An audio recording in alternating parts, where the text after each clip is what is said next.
गांव रामपुरिया में रहने वाली 16 साल की निशा दुकान से मूंगफली लेकर घर लौट रही होती है। रास्ते में उसे अपनी बचपन की सहेली काव्या दिखती है, जो आंगन में बैठकर कुछ खा रही होती है। क्या खा रही हो काव्या? खुशबू तो बड़ी अच्छी आ रही है। ये हक्का नूडल्स हैं। मेरे पापा शहर से लाए हैं, बहुत टेस्टी हो। लेकिन ये तो हमारी देसी चाउमीन जैसे ही लग रहे हैं। अरे नहीं, इसके सामने देसी चाउमीन कुछ भी नहीं। एक बार छक के देख। वाकई बहुत स्वादिष्ट हैं। लेकिन ये सस्ते नहीं हैं, पूरे 900 रुपये के हैं। 900 रुपये? हाँ, सबके बस की बात नहीं।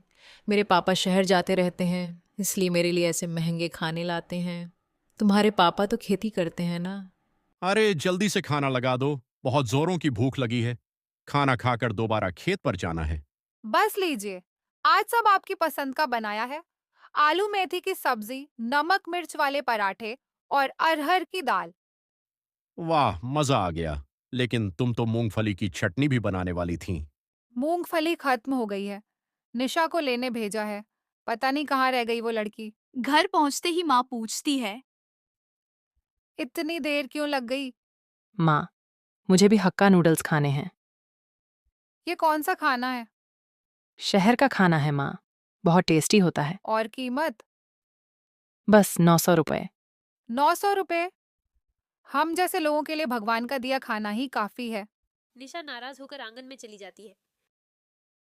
कुछ दिन बाद गांव के सरपंच हरनाम सिंह बताते हैं कि एक शहरी परिवार ने निशा को देखा है और रिश्ता भेजना चाहता है। माँ बाप खुश हो जाते हैं। अगर निशा की शादी शहर में हो जाए तो उसका सपना पूरा हो जाएगा। शादी हो जाती है और निशा शहर सूर्यनगर आ जाती है।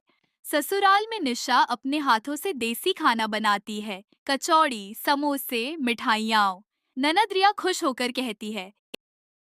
भाभी, आपके हाथों में तो जादू है। एक दिन रिया निशा को बाहर घुमाने ले जाती है। रास्ते में मोमोज का ठेला दिखता है।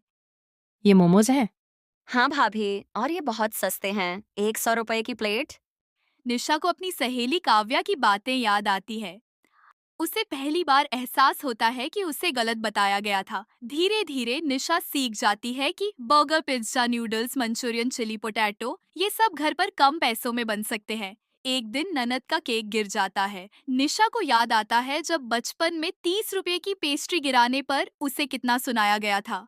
कुछ महीनों बाद निशा मायके आती है। माँ कहती है, तेरी पसंद का खाना बनाऊंगी।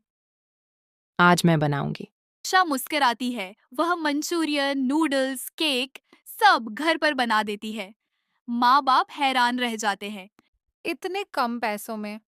हाँ माँ, सब झूठ था। निशा अपनी सहेली काव्या को बुलाती है। काव्या फिर वही कहती है। ये सब बहुत महंगा खाना है। तू हमेशा मुझे झूठे दाम बताकर नीचा दिखाती रही। शादी के बाद मुझे समझ आ गया कि असली महंगाई क्या होती है। काव्या शर्मिंदा होकर चली जाती है। शहर लौटने के बाद निशा अपनी सास के साथ मिक्स वेज पराठों का ठेला शुरू करती है। बारिश का मौसम, गरम पराठे और चटपटी चटनियाँ, लोग दीवाने हो जाते हैं। पहले दिन ही 800 से 900 रुपए की कमाई। धीरे धीरे ठेला दुकान बन जाता है, कर्ज उतर जाता है, घर बन जाता है, बच्चों की फीस भर जाती है।